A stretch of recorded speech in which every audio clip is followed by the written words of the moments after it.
You and Jack? Yeah, so we sent out a Okay. Spinal Injuries Ireland survey there and the last newsletter with a couple of questions that for people, a bit of feedback on hints and tricks for people living with spinal injuries. So we're just going to run the slides in the background and we're each going to kind of give a couple of tips from our own perspective. So I'm going to start with Jack here. Yes, yeah. So as Jonathan was mentioning, it's really through lived experience that you sort of accumulate tips and tricks within the community. We were speaking about it off stage there, suggesting that really the knowledge of sort of the difficulties that you have when you first acquire the injury are within the community, somebody a little bit further down the line. And that's in my own experience. I learned a lot from somebody who was a couple of years further down the line than me. Some of the sort of really simple things that I found that were really beneficial was to always sort of have an overnight bag packed to an extent, whether it be for medication, catheters, bowel and bladder, a change of clothes, etc. And if you drive, to just have that in the boot. It really provides for like an element of peace of mind, knowing that if you've left the house and you forgot something, that you have supplies there. It saved me multiple times in my own life. From the perspective of if you are somebody who travels quite a bit or likes to stay in hotels, oftentimes the seat that you might sit on in a showering facility in a hotel will be quite hard. As many of us are aware, pressure sores are part of having a potential issue around pressure sores with a spinal cord injury. So something that I find is there's a honeycomb cushion that you can order on Amazon for about €20. And it folds up into a small bag, and I place that down when I'm showering or transferring. It just gives me that peace of mind to know that that I have pressure relief constantly if sitting on a different surface. And then the final thing that I found was beneficial, and I've mentioned it to a couple of people this afternoon, was around if you're engaging in sports or want to get active and feel that you haven't really got the balance to be pushing your chair quite heavily and you feel that you're tipping forward, there is also a strap that you can buy that sits around your backrest that gives you that level of support that you can really lean forward if, like me, you haven't got great balance. That really allows you to push your chair as much as you want without the fear of falling forward. I use it all the time, even when I'm out and about. But they're sort of the three takeaways that I found. Thanks very much, Jack. We might just move on to Gemma there, then if you have any hints or tricks on your end. Yes, so I'm 11 years injured, so you're always picking up hints and tips from different people. Longer injuries to you, newer injuries, there's always hints and tips to be shared amongst our community. One big thing for me, I'm a country girl, I'm from Carlow, is getting outside and just getting fresh air. Even if it is with something like those bike attachments that you saw when you came in, it's just getting outside, even just sitting outside, going around your house, just getting fresh air, getting some sun. I always think that helps clear the head for you. Another tip is I love doing yoga. I do online yoga with an English charity called Wheel Power. So it's great stretching, and it's with a community again of different disabled people in the UK, but it's just stretching and moving your body, which helps us all, especially with aging. Thanks a million, Gemma and Eoghan. Yeah, so a tip that I've learned, a trick I suppose, since coming home from living in the rehabilitation hospital for so long, was that the structure and the routine that you have every morning is really, really important for just dependence of your whole life. So initially I started off and just a bit scattered, and then when I got a regimented routine that I do Monday to Friday, I do the exact same thing every morning. It gives me peace of mind that I know what's happening step by step, but also I'm dependent on two carers, so it gives them that routine and the structure as well, that we know each piece of the puzzle is going together, and then by the end of the morning you have the full picture that everything's tied up and done. It cut your morning routine into half at least, and that then entails what you're able to do your whole life. So it just gives you a bit more of a set up and go, and you're out the door. And I've cut at least an hour off my morning routine just by having that structure and that plan. I just find that that's really it just structures my whole life, to be honest. So it's something that's really, really important to me. Thanks a million, Eoghan. So just echoing what Eoghan said there about routine. When you're growing up, you have a kind of routine with school, secondary school, college, and then if you are in the NRH, you kind of have a really structured routine there, Monday to Friday, rehab, OT, meals at certain times, and then when you leave the rehab, you're going back home, and you've got a lack of routine there. So for me, it was finding a routine that worked for me, and that starts from kind of a sleep routine. I always try to make sure I get between kind of 7 and 8 hours sleep a night, going to sleep at regular times each day. Getting back to full-time working for me was a huge one. And then also incorporating exercise into that routine. So I do a lot of hand cycling as well. So either during lunch times or in the evenings, I'd get out for half an hour or 40 minutes. Great for mental health, physical health, cardiovascular fitness. As well, kind of just a lot of kind of gym sessions as well, just keeping that into the routine. And I do it about two to three times a week again.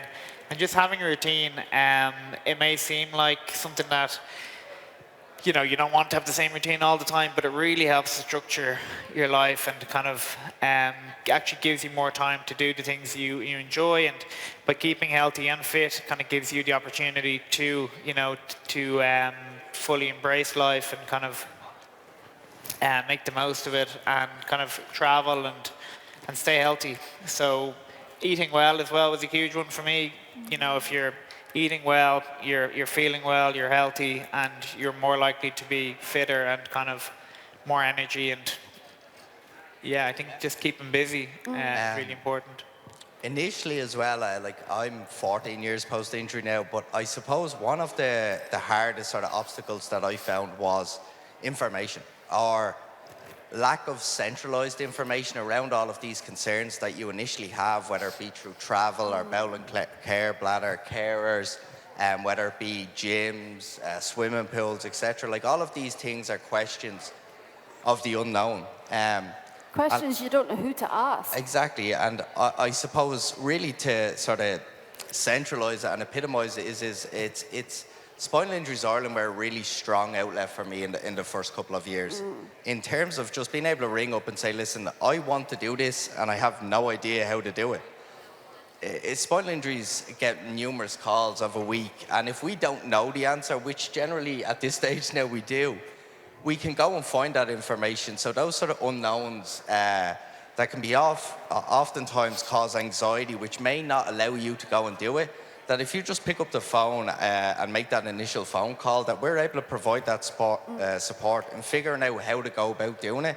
And if, like I said, if we don't know the answer, it's our jobs to go and find it. Yeah, I'd echo that again. Like just in terms of, I know a lot of people would be interested in sport and music and getting to the Viva Stadium, the Tree Arena. A lot of people wouldn't really be aware on the process of getting to like Six Nations games, Ireland football games, music gigs in the Tree Arena, maybe not aware that you often get a free companion in with you as well. So we have a lot of the information here, so just ask the question, but yeah, it took us a bit of time to kind of build up that knowledge base as well, and it's not kind of readily available, so we're here to hopefully kind of broadcast that more to everyone as well. So if you have any questions on that, we're more than happy to answer here. Exactly. Between the four of us, we have our injuries so long now. The guts of, I don't know, 40 years of experience on stage. Between the four of us, and we also have Philly, who works in Spinal Injuries Ireland, and he has his injury many a year as well.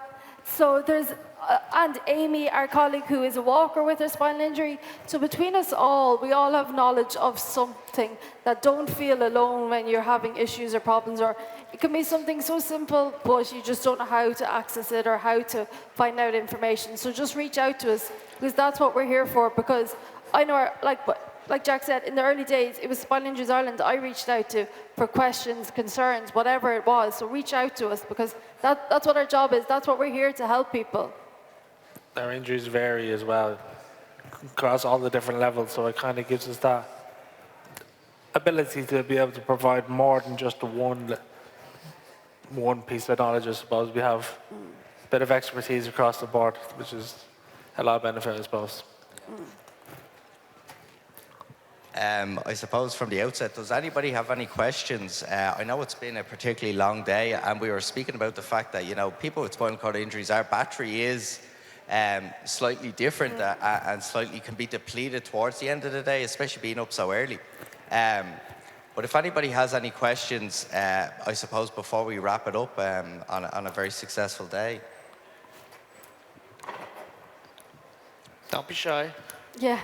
Yeah, everybody's like, we're tired. Right, we have a mic. Yeah, well, you're my... There's a couple there. Oh. Sorry, I'd just like to thank you for your input today. I found the chats like this and the sharing of experience from yourselves immensely helpful, and it's given me a lot of food for thought. I'm a person that has lived with a spinal cord injury for many years, and I have just recently retired, so in a new phase of life, so looking for ideas, and I really appreciate it. Thank you very much. Thank you. Thank you.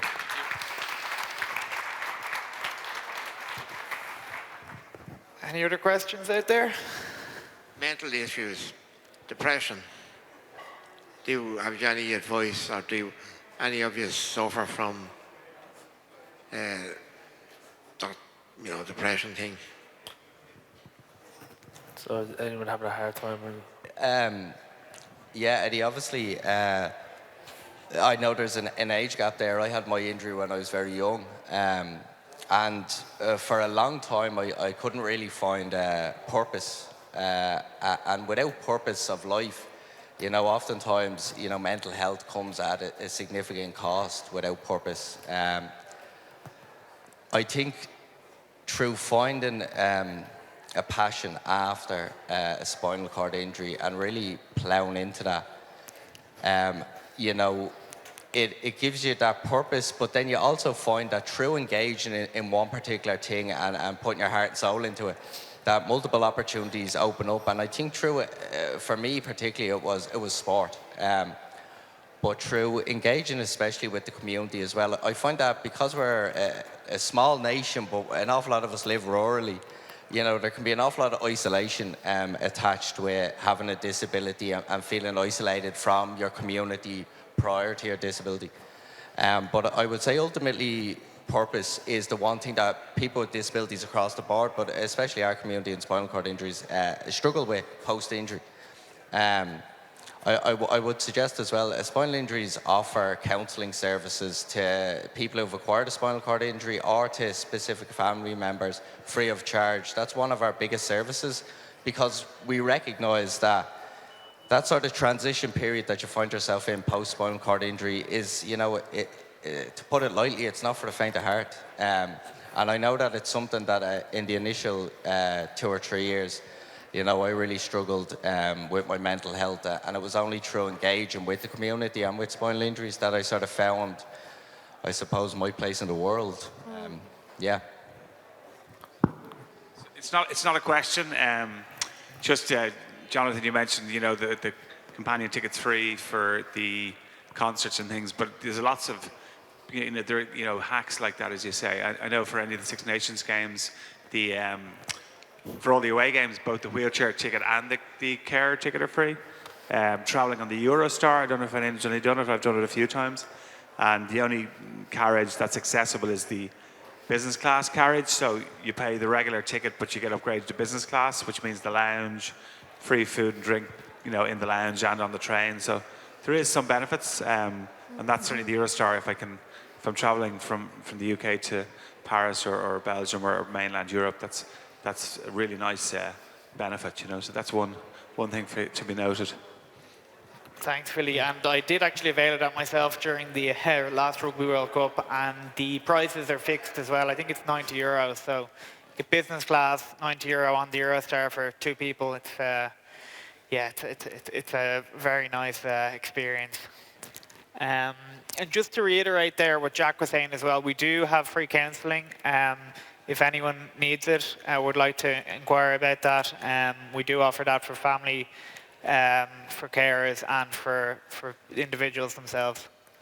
We also offer peer support. So if you have a certain level of injury and you just want somebody to talk to that might have the same level of injury or might have the same interest or whatever, Hillary can help link you in with somebody to chat to, just as I said, to chat, ask them questions, advice or whatever it is. That's another big service that we provide to people. Great. So any more questions in the audience? No, it's been a long day. Yeah. People are tired. It's understandable. So I'll just finish up with the last slide here. So the last slide is just that the exhibition hall will continue to be open till 5 p.m. today. I know it's been a long day, everyone's tired. So if you get a chance to visit them on the way out, please do. And just thanks a million for everyone that was here today, for attending. Great turnout, really great day, some incredible speakers. And everything will be available both on social media and on our YouTube channel as well. So all the speakers are all recorded, and we'll send that all out in an email early next week. So thanks a million to everyone that came today. Thanks for coming out. And also a huge thank to all the volunteers and everyone here from Spinal Injuries Ireland that was working, and the catering staff, and everyone here that was working today, and the monkeys as well who were operating for us today. And I think thanks to everyone. Cheers.